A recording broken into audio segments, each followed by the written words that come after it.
早上好，这是我们昨天露营的地方。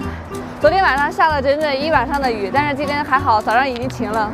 虽然今天早上雨停了，但是这个气温还是很低。你看对面山上全都是那个烟雾。你看那个狗爬在那里干嘛？小石？啊，怎么爬上去的？昨天晚上下了一夜的雨，然后我们这个帐篷上面全是水，这个管子都压弯了，因为我们昨天晚上忘了把它倾斜。因为它如果倾斜的话，它的水就会流下来。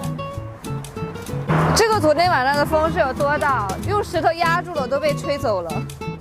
还好我找了3块石头。下次我们下雨天睡觉的时候，还是得把这个给收起来，不然的话，像这个雨水都积了好多了。昨天晚上一夜的狂风暴雨都没把这个吹倒，这个稳定性还蛮好的。我们都没有用绳子固定。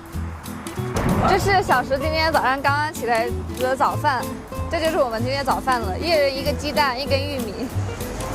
等一下吃完早饭，我们就要继续赶路了。我真的想早点赶到西双版纳，太冷了这里，我要赶紧去过夏天。今天一天的路上都在翻山，我们感觉已经翻了一座又一座了，一直都在走山路。但是还好今天不下雨，要是下雨的话就不敢走山路了，怕会有泥石流这些。这边景色就跟春天一样，你看旁边全是绿树，全是绿树，还有花这什么的。昨天晚上下雨很冷，今天就17度。估计我们越到版纳那边温度就越高了。就这样的这个山路，我们开了3个多小时才看到一户人家，结果还关门了。这边太荒了，这里山。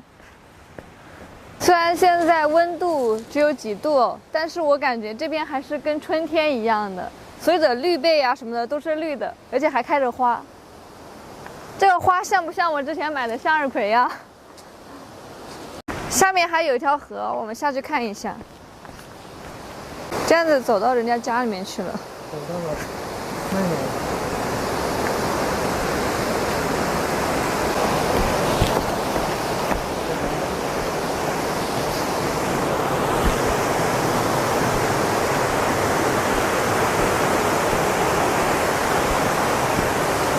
其实就可以滑坡了。走山路就爬这种的，走不下去的。一看这刚下过的雨水，应该不下雨，应该是，我们还有6个小时的山，估计才能到版纳。